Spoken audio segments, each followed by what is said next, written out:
السلام علیکم. پروگرام بے نظیر اسلام آباد میں آپ کو کہتے ہیں خوش آمدید. میں ہوں بے نظیر بیدی. ناظرین، اگر بات کی جائے پاکستان کی تاریخ کی تو حکمران اور فوجی اسٹیبلشمنٹ میں لڑائی میں نقصان ہمیشہ سیاست دانوں کا ہوا ہے، جس کے نتیجے میں حکمرانوں کو اپنے اقتدار سے ہاتھ دھونا پڑا.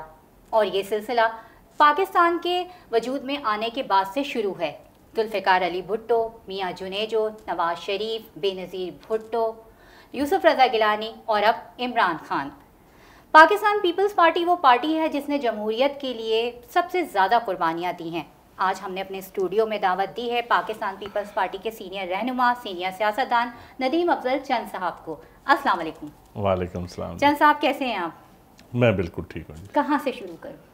جہاں سے آپ کو ویلکم. میں بڑی مدت بعد آپ سے ملاقات ہوئی اور آپ کے شو میں بڑی خوشی ہوئی ہے آپ کے شو کا. Thank you. اچھا چند صاحب، آپ جو ہیں وہ حصہ رہے ہیں تحریک انصاف کا کچھ تھوڑے سے عرصے کے لیے، اور یہ جو رجیم چینج کا سارا جو سلسلہ ہوا، آپ نے غالباً جنوری میں استعفیٰ دیا تھا اور اپریل میں یہ ہوا، یعنی جنوری 2022 میں آپ نے استعفیٰ دیا تھا ان کے معاملے خصوصی کی حیثیت سے. نہیں، استعفیٰ تو میں نے پہلے دے دیا تھا. میں نے پارٹی عدم اعتماد سے پہلے چھوڑے. استعفیٰ تو 1 سال پہلے دے دیا. 1 سال پہلے دے دیا تھا اور اپریل میں یہ سارا کچھ ہو گیا. تو آپ کو کچھ بو آ گئی تھی اس چیز کی کہ یہ تحریک عدم اعتماد آ رہی ہے؟ اور اس کے بعد نہیں، جب میں نے استعفیٰ دیا تھا تو اس وقت تو مجھے لگتا تھا کہ اگلے 5 سال بھی خان صاحب کی حکومت ہے اور کچھ طاقتور شخصیات نے آرمی چیف بننا تھا اور پھر اگلے 5 سال بھی خان صاحب کو. مجھے یہ بتایا گیا تھا کہ آپ استعفیٰ نہ دو، منع کیا گیا. میں نے کہا نہیں، میں نے فیصلہ کر لیا. میں کمفرٹیبل نہیں اپنے آپ کو محسوس کر رہا تھا، کچھ کنٹریبیوٹ بھی نہیں کر رہا تھا. تو بہتر سمجھا جب جس عہدے پہ آپ کنٹریبیوٹ نہ کر رہے ہو تو اس پہ چمٹے رہنا کوئی انصاف نہیں ہوتا. ظاہر ہے آپ کی ایک سینئر پوزیشن رہی ہے ساری جگہوں پہ. اچھا چند صاحب، آپ نے خان صاحب کو کیسا پایا؟ دیکھیں، میرے ساتھ تو بالکل ٹھیک تھے جی خان صاحب، لیکن جو ان کی ٹیم تھی اس ٹیم سے مجھے اختلافات ہیں. میرے ان کی ذات سے تو مجھے کوئی گرا نہیں. کیا اسٹیبلشمنٹ نے اس وقت کے آرمی چیف جنرل باجوہ نے کیا ان کو یہ کہا تھا کہ آپ اپنے لوگوں کو ساتھ رکھیں، یہ تو اکثر وہ کہتے تھے؟ دیکھیں، میری جو اپوائنٹمنٹ تھی نا، جو مجھے ایس اے پی ایم بنایا تھا کہ پولیٹیکل افیئرز کے اوپر، تو میرا کام تھا ایم این ایز اور پولیٹیکل کلاس کے ساتھ پرائم منسٹر کے آفس میں اس کو جو پولیٹیکل افیئر ونگ کا ہوتا اس کو انچارج تھا میں آلموسٹ. لیکن اس میں بھی میرا خیال ہے انپٹ تھا ایجنسیز کا کہ کوئی پولیٹیکل بندہ اپوائنٹ کریں جو لوگوں کے ساتھ لیزان کرے، پولیٹیکل لوگوں کے ساتھ. تو اس وجہ سے مجھے خان صاحب نے خود بلایا کے کہا تھا. ایجنسیز نے خان صاحب کو کہا کہ ایسا بندہ اپوائنٹ کریں جس کی پولیٹیکل پی آر بہت اچھی ہو، ہاں، جو پارلیمنٹ کا حصہ رہ ہاں. یہ مجھے بعد میں کسی نے بتایا. اب یہ نہیں مجھے پتا کس شخص نے کہا، یہ نہیں مجھے پتا، سچی بات. کسی بڑے عہدے میں سے، کسی بڑے عہدے میں. تو اس کے بعد انہوں نے چند پولیٹیکل لوگوں کی سلیکشن کی، اس میں سے میرا نام انہوں نے سیٹ کیا اور خان صاحب نے خود مجھے ٹیلی فون کر کے بلایا. تو جب آہستہ آہستہ ہم چلتے گئے، لیکن میں نے دیکھا کہ الٹیمیٹلی وہاں پولیٹیکل کلاس کی بہت بیوروکریسی کی، اعظم خان اینڈ کمپنی اور شہزاد اکبر اور ان لوگوں کی سنی جاتی تھی، پولیٹیکل کلاس کی کم ہی سنی جاتی تھی. میں تو ہمیشہ مشورہ دیتا تھا کہ پولیٹیکل ڈائلاگ کریں. آپ کے اپنے جو ایم این ایز ہیں، جو اپنے ایم پی ایز ہیں، ان کے ساتھ آپ کا زیادہ رابطہ ہو. کم از کم 1 گھنٹہ ڈیلی پولیٹیکل میٹنگز کریں. اور میں نے لسٹیں بنا کے، میری ڈیوٹی تھی یہ. ٹھیک ہے. لیکن وہ تھوڑے ہی عرصے میں وہ سلسلہ ختم ہو گیا پولیٹیکل میٹنگز والا. کیوں؟ بس تو اس کے بعد پھر لوگوں کی باتیں چیتیں شروع ہو گئیں. پھر میٹنگز میں جو کہتے ہیں نا جی، اصل میں وہ بات یہاں سے شروع ہوئی کہ کیسے سیم پیج پہ نہیں تھے. میں کہا اور سیم پیج پہ کیا ہو، وہ تو ان کو مشورے دیتے تھے کہ پولیٹیکل کلاس کو راضی کریں، اپنے ایم این ایز کو راضی کریں. آپ کے ایم این ایز ناراض ہیں. تو جب ایم این ایز 1 سال 1.5 سال سے ناراض ہوں، یہ راجہ ریاض، نور عالم خان، نواب شیر وزیر، یہ سارے لوگ ناراض تھے. فیصل آباد میں وہ ڈاکٹر اسد اور کموکا صاحب کی لڑائی تھی، بہت ساری جگہوں پہ لڑائی تھی، اور خان صاحب کبھی لڑائیوں میں ختم نہیں کرواتے تھے. جس طرح شاہ محمود قریشی صاحب کی اور جنگی ترین گروپ کی لڑائی ہوتی تھی تو وہ کبھی ختم نہیں ہوتی تھی. سرور کی اور ان کی لڑائی ہوتی تھی، جے کے ٹی گروپ کی. اس طرح معاملات چلتے تھے. اچھا، ہم نے یہ دیکھا کہ جب سن ہاؤس والا معاملہ آیا نور عالم خان صاحب کی آپ نے بات کی، ان کا وہ کوک اٹھایا ہوا وہ بہت زیادہ ایک وائرل ہوا. پھر راجہ ریاض صاحب کا انٹرویو ایک کیا تھا حامد میر صاحب نے، وہ اس کے بعد یہ دیکھا کہ ہم نے جو ممبرس تھے انہوں نے قرآن پہ ہاتھ رکھ کے حلف دیا کہ ہم نے نہیں کیا ایسے، اور ہم نے رجیم چینج میں نہیں یہ کیا.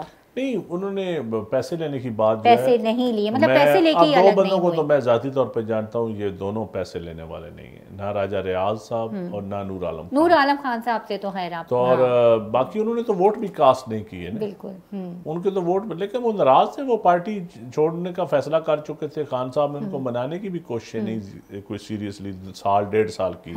جب ایک بندہ 1.5-2 سال سے ناراض ہو، آپ اس کو راضی بھی نہ کریں، تو پھر کئی بندے ہیں جو اسی پارٹی میں ٹکے رہتے ہیں، کہیں کہتے ہیں ہم نے پھر نہیں رہنا. اب اچھا، ایز اے پولیٹیکل جرنلسٹ میرا آپ سے ایک سوال یہ بنتا ہے کہ خان صاحب نے کیا سیاست کو، اقتدار کو مس کیلکولیٹ کر لیا تھا؟ انہوں نے سوچا کہ یہ جل سے بھرا ہوا میدان، جل سے اگر مجھے کوئی ٹچ بھی کرے گا تو لوگ نکل آئیں گے، انقلاب آ جائے گا، انہوں نے کوئی ایسی بات سوچ لی تھی؟ نہیں، جب اس وقت تک تو نہیں ایسی کوئی بات تھی، لیکن جو ہی بیانیہ ان کا، اس کے بعد وہ اینٹی امریکن بیانیہ، اینٹی اسٹیبلشمنٹ بیانیہ، اس بیانیے پہ انہوں نے پھر جب دیکھا کہ پبلک ان کے ساتھ آئی ہے، تو اس وقت کے بعد ان کی سوچ، اس وقت میں ان کے ساتھ نہیں تھا، لیکن پہلے تو کوئی ایسی چیز کبھی نہیں ہوئی کہ پبلک، وہ یہ خود کہتے ہوتے تھے میٹنگ ہمارا الٹرنیٹ نہیں ہے، ورنہ کام اپنے منسٹروں کو کہتے تھے کام کریں کیونکہ ہمارا متبادل نہیں ہے، 6 منتھ ہمیں ملے ہیں، 4 مہینے ملے ہیں، آپ کام کریں. یہ میٹنگز میں چیزیں ڈسکس ہوتی تھی کہ ہم ڈیلیور نہیں کر پا رہے، مہنگائی کا طوفان بڑا زیادہ ہے، تو یہ تو ہوتی تھی بات. ایک چھوٹی سی بات یہ ہے مجھے جو آپ سے کہنی ہے، وہ یہ کہ میں نے پہلی دفعہ دیکھا تحریک انصاف کی گورنمنٹ میں کہ پی ایم اور عسکری قیادت اتنے زیادہ ایک پیج پہ نظر آئے ہمیں. بالکل 1 پیج پلس تھے. ہاں 1 پیج پلس نہیں، 1 پلس سے شاید دوسرا پیج ہی کوئی نہیں تھا. نہیں بالکل بڑی ہمانگی تھی جی، بہت زیادہ. میں جہاں دیکھتی تھی 7 پھر یہ گیم پلٹ گیا ایک دم. اب یہ دیکھیں یہ ایکسٹینشن کے بعد سچی بات ہے، میں تو پھر اس وقت کیونکہ پی ایم ہاؤس میں نہیں تھا نہ، اس میں مجھے نہیں پتا کیا کیا باتیں ان کی ہوئیں اور کیسے پٹی، لیکن جب تک میں تو ادھر تھا اس وقت تک تو بڑے اچھے حالات تھے اسٹیبلشمنٹ کے اور خان صاحب کے. خان صاحب جو تھے وہ، لیکن بعض جگہوں پہ بعض چیزوں پہ ہوتا تھا، لیکن کبھی کوئی اختلاف والی بات ایسی اوپن نہیں ہوئی تھی کہ کس بات پہ اختلاف ہے، کبھی نہیں سنا تھا. پولیٹیکل لوگوں کی سچی بات ہے کوئی اتنی ویلیو بھی نہیں تھی، چند منسٹروں کے علاوہ، چند کچن کیبنٹ کے علاوہ، باقی پولیٹیکل کلاس سے ڈائلاگ ویسے نہیں تھا، اپوزیشن کے ساتھ بات چیت بھی نہیں تھی، بلکہ جو ڈائلاگ کی بات کرتے تھے اس کی تصدیق کی جاتی تھی. اچھا، یہ بہت برا، یہ ابھی بھی آپ نے دیکھا ہوگا کہ پی ٹی آئی کی، چلے ہم وہ اپوزیشن کے اندر ہے، سنی اتحاد کونسل کہہ لیجئے اسے، کہ جب سے سیشن اسٹارٹ ہوا آپ نے کوئی ایک پروسیڈنگ سنی ہے کہ جس کے اندر عوام اس سے تنگ آ چکے ہیں، عوام اس کو اچھا نہیں محسوس کرتے، اور میں سمجھتا ہوں یہ پی ٹی آئی کو احساس کرنا چاہیے کہ لوگوں کے مسائل پہ بات کریں، گورنمنٹ کی تنقید کریں، گورنمنٹ سے حل مانگیں. گورنمنٹ سے دیکھیں آپ اس وقت جو گندم کا کرائسس چل رہا ہے، ملک کا سب سے بڑا کرائسس اس وقت گندم کا کرائسس ہے، کیونکہ فوڈ سیکورٹی ہے نا، آپ ہر بندے نے آٹا کھانا، ہر بندے نے روٹی کھانی، گندم پیدا ہوگی اس ملک میں، گندم خریدی جائے گی، گندم کسان کو کچھ ملے گا تو یہ ملک معاشی طور پہ خوشحال ہوگا، فوڈ سیکورٹی کے لحاظ سے بہتر ہوگا. لیکن کیا قومی اسمبلی میں اپوزیشن نے اس 1 پوائنٹ پہ کبھی گورنمنٹ کو آڑے ہاتھوں لیا یا پالیسی مانگی؟ یہ اوئے تو نہیں پالیسی ہوتی نا، یہ نہیں ہوتی. دیکھیں انہوں نے نیریٹو ضرور دیا، اس بات سے ہم سب اتفاق کرتے ہیں، ایک نیریٹو انہوں نے بلڈ کر دیا جو کہ ہماری نوجوان نسل ہے، لیکن پھر وہ بگڑ گئی. اور پھر وہ ان کے پاس ورک، میں ہمیشہ خان صاحب سے میں جب بھی ملتی تھی مجھے یہ کہتی تھی، میں ان کو ہمیشہ یہ کہتی تھی کہ ورک پلان کیا ہے آپ کا. اب میں آپ کو اگر کوئی پروجیکٹ دوں گی تو آپ مجھے کہیں گے where is your work plan, آپ کا ورک پلان کہاں ہے نا، ایک میکانزم ہوتا ہے، اس سے بات کرنی ہے، اس سے بات کرنی ہے. اب خان صاحب ان چیزوں کو میرے خیال میں نہیں سمجھتے تھے. دیکھیں ورک پلان جو نوجوان آدمی ہے نا جس کو تو آپ نے ایجوکیٹ کرنا ہے، جب اس کے پاس سورس آف انفارمیشن صرف سوشل میڈیا کی گالی گلوچ ہوگی، جس نے کبھی پولیٹیکل سائنس کی کتاب یا پولیٹیکل لیڈرز کی بایوگرافیز یا پارلیمانی نظام کا بھی اسٹڈی نہیں کیا ہوگا، کانسٹیٹیوشن کی کبھی باریک بینیوں میں کبھی اس نے اسٹڈی نہیں کی ہوگی، لوکل گورنمنٹ سسٹم کا بھی اسٹڈی نہیں کیا ہوگا، اس ملک کا نظام چلنا کیسے ہے، اس ملک کے مسائل کیا ہے، اس میں قومیں کتنی ہیں، ہم ان کو جوڑنا کیسے ہے، تو صرف آپ ایک ون پر دوسرا چور، میں چور، وہ چور، تو یہ ان سے مسائل حل نہیں ہوں گے. یہ پارلیمانی نظام میں آپ کو یہ پاپولیرٹی تو مل جاتی ہے، اس میں پاپولیرٹی ملتی ہے جب آپ نظام سے ٹکرائیں گے، جب آپ نظام پہ تنقید کریں گے. لیکن حل کیا ہے؟ حل آپ کے پاس حل دینا پڑے گا، لیڈر کو تو حل دینا پڑتا ہے، اور اس حل پہ پوری قوم کو تیار کرنا پڑتا ہے. حل کے اوپر کبھی کسی نے تیار نہیں کیا. آج بھی کوئی مجھے یہ بتائیں پی ٹی آئی کی کون سی اکنامک پالیسی ہے، کون سی ایگریکلچر کی پالیسی ہے، کون سی ایجوکیشن کی پالیسی، کون سی انرجی کی پالیسی ہے، کون سی اس کے جو ریفارمز کی بیوروکریسی کی ریفارمز کی پالیسی. بیوروکریٹک ریفارمز پہ ڈاکٹر عشرت پتہ لگایا گیا تھا. سب سے بڑا اس ملک کا تو بیوروکریٹک ریفارمز چاہیے نا. تو وہ کیا 4-5 سال جو انہوں نے کی ہیں وہ آئیڈیلائز آپ کر سکتے ہیں؟ بالکل نہیں. تو یہ مسائل ہیں. میں سمجھتا ہوں ان چیزوں پہ ہمیں ڈیبیٹ کرنی چاہیے، ان چیزوں پہ ہمیں آگے بڑھنا چاہیے. نہیں وہ بس کریٹیسائز. اب آپ صرف ہم تنقید برائے جوڈیشل ریفارمز پہ ڈیبیٹ کرنی چاہیے کہ اس ملک کے عام آدمی کو انصاف کیسے مل سکتا ہے. سول جج سے لے کے سپریم کورٹ کے جج تک کا طریقہ کار ہمیں ڈسکس کرنا چاہیے کہ اپوائنٹمنٹ کیا ٹھیک ہے، کیا ہماری جو کلچر ہے اس کے مطابق ہے، ہماری روایات کے مطابق ہے، ہم جو ہمارے جو ڈیمانڈ ہے اس کے مطابق چیزیں ہیں. آپ دنیا کے ساتھ اس کا کمپیریزن کریں، کم از کم انڈیا کے ساتھ کر لیں، ویسٹرن کنٹریز کے ساتھ کر لیں، کوئی اسلامک ماڈل کے ساتھ کر لیں. یہ چیزیں ڈیبیٹ ہونی چاہیے. اب ہر وقت ٹی وی پروگرام میں یہ ڈیبیٹ کر رہا وہ تو چور میں چور، تو فلانا کیس، یہ سر نہیں کام چلے گا. یہ لوگ تنگ ہیں، سچی بات ہے. میجورٹی سیزن لوگ، آپ پڑھے لکھے لوگ، آپ دیہاتوں میں چلے جائیں، لوگ اپنے گھر کے مسائل کا حل چاہتے ہیں. بالکل لوگ مسائل کا حل چاہتے ہیں. اور جب ہم بریک پہ جا رہے ہیں، اور جب بریک سے واپس آئیں گے تو ہم کچھ بات کریں گے پاکستان پیپلز پارٹی کے کردار کی پارلیمنٹ میں. کہیں نہیں جائے گا، ہمارے ساتھ رہیے گا.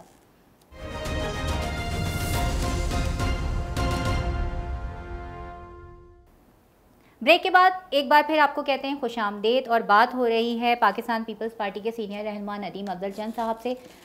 ایک سوال جو ہر کسی کے ذہن میں ہے کہ پاکستان پیپلز پارٹی اس وقت حکومت میں ہے کہ اپوزیشن میں ہے.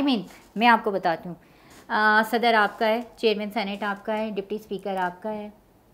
دیکھیں ہم حکومت میں نہیں ہیں، ایگزیکٹو ڈیسیژنز میں ہماری بالکل انپٹ نہیں ہے، نہ ہم ڈیسیژن میکنگ کا کوئی حصہ ہیں. لیکن ہم حکومت کی سپورٹ کر رہے ہیں، حکومت بنانے میں ہمارا کردار ہے. کنسٹیٹیوشنل پوسٹ ہمیں ملی ہیں تو وہ ملی ہیں کہ ہم حکومت میں سے، ہم نے جب حکومت مل کے بنائی ہے تو ہم دو ہی آپشن سے، یا ہم حکومت کا حصہ بن جاتے ہیں یا ہم اپنی کنسٹیٹیوشن پوسٹ پہ حکومت کو ہم نے فری ہینڈ دیا ہے. وہ ان کا اپنا مینیفیسٹو ہے، ان کی اپنی ایک سوچ ہے. پیپلز پارٹی کا اپنا مینیفیسٹو ہے، پیپلز پارٹی کا اپنا طریقہ کار ہے، اپنی سوچ. میرے خیال میں نون لیگ کو بالکل موقع ملنا چاہیے کہ وہ کھل کے اپنی پالیسیوں پہ امپلیمنٹ کریں، ان پہ ساتھ کوئی بلیک میلنگ نہ ہو، ان کے ساتھ تعاون ہو. صرف جو بنیادی ایشوز ہیں جہاں پہ ہم دیکھیں گے کہ وہ غلط کام ہو رہا ہے وہاں پہ ہم ضرور بولیں گے. وہ ہم حکومت میں ہوتے، اگر کیبنٹ میں ہوتے بھی تو ہم بولتے، اگر کیبنٹ سے باہر ہیں تو ہم بہتر بول سکتے ہیں.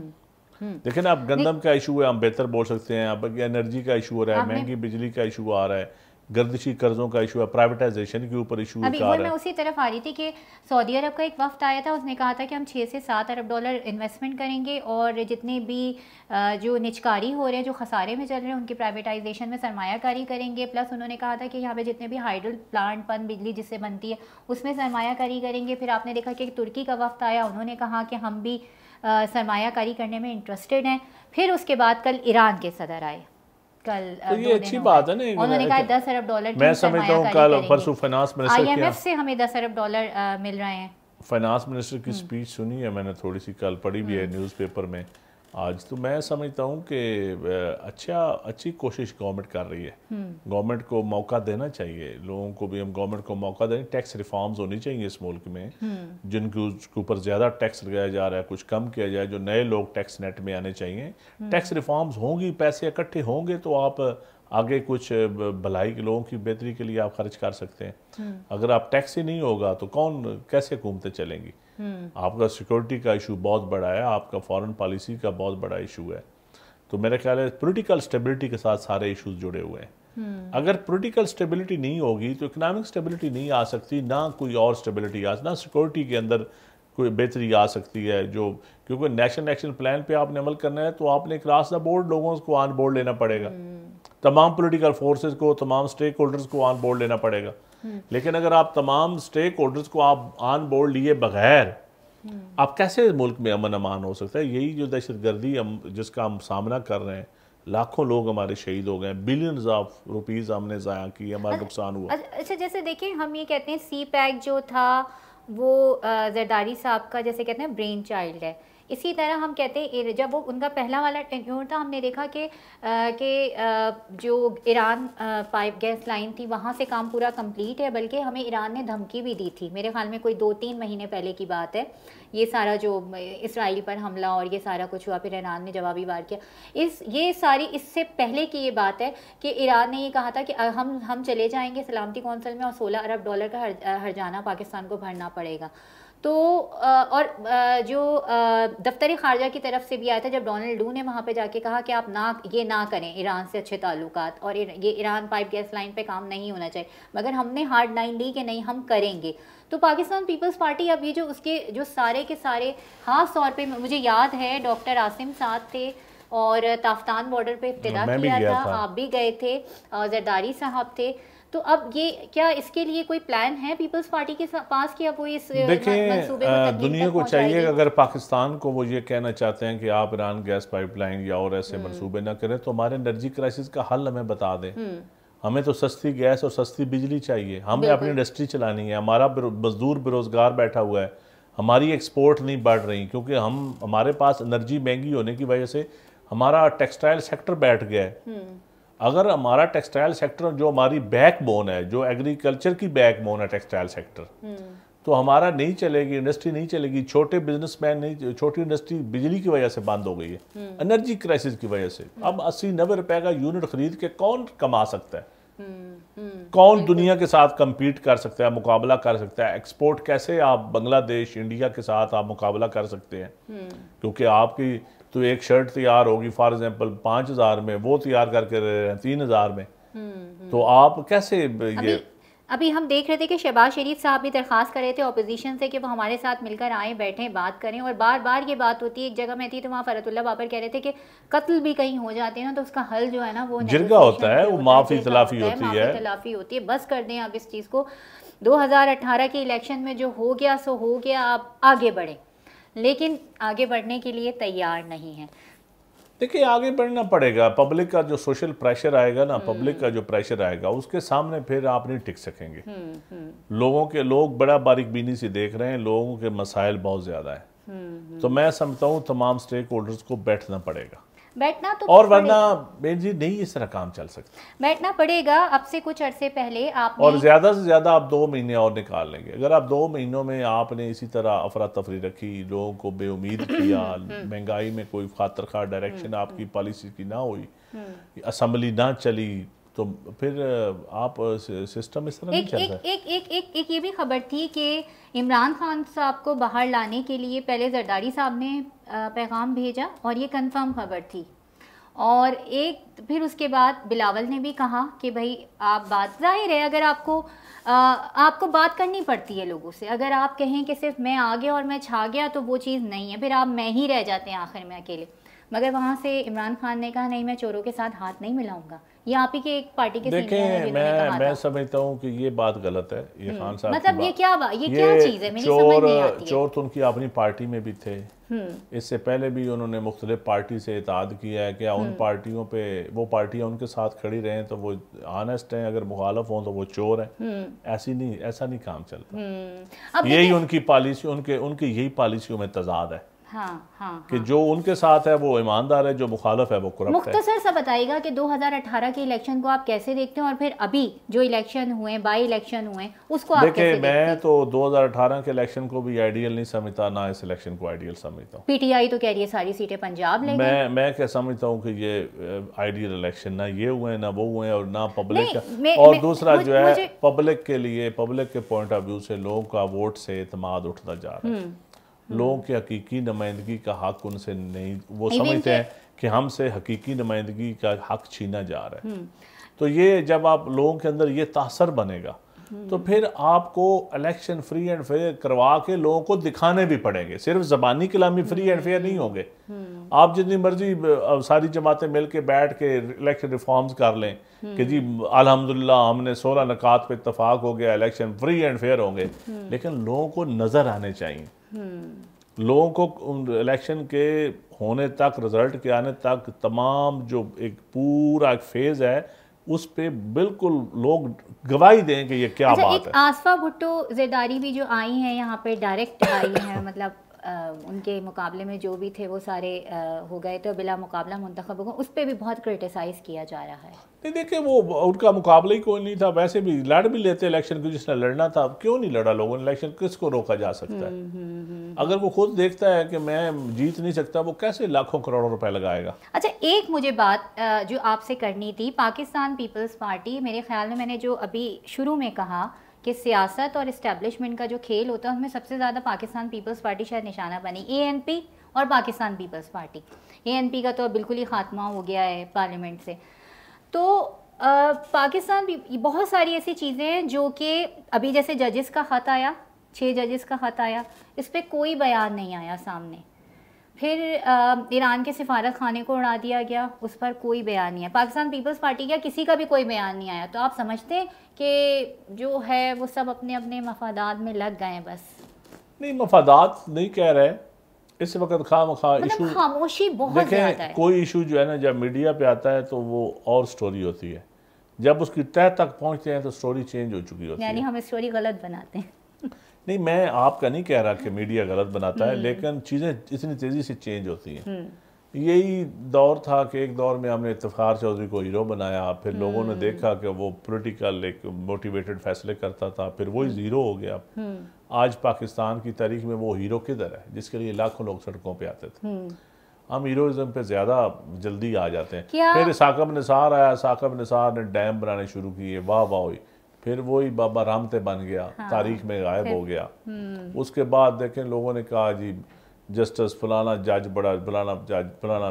لوگ جب وقت گزر جاتا ہے، جب لوگ ریٹائر ہوتے ہیں، وہ تاریخ میں جس نے اچھے کام کیے ہوتے ہیں وہ اچھے لفظوں سے یاد رکھے جاتے ہیں. جس نے غلط اننگ کھیلی ہوتی ہے وہ تاریخ میں غلط لفظوں سے یاد. پھر لوگوں کا سامنا نہیں. اس کا مطلب ہے کہ لوگ جج ٹھیک کرتے ہیں. آپ اور میں جو بھی بیان کریں، ہم ٹاک شو میں جو بھی ذکر کریں، لوگ جب ججمنٹ دیتے ہیں تو وہ ٹھیک دیتے ہیں، ان کا فیصلہ محفوظ ہوتا ہے. دیتے وہ ریٹائرمنٹ کے بعد ہے فیصلہ، لیکن دے ٹھیک جاتے ہیں، لیٹ ہو جاتے ہیں.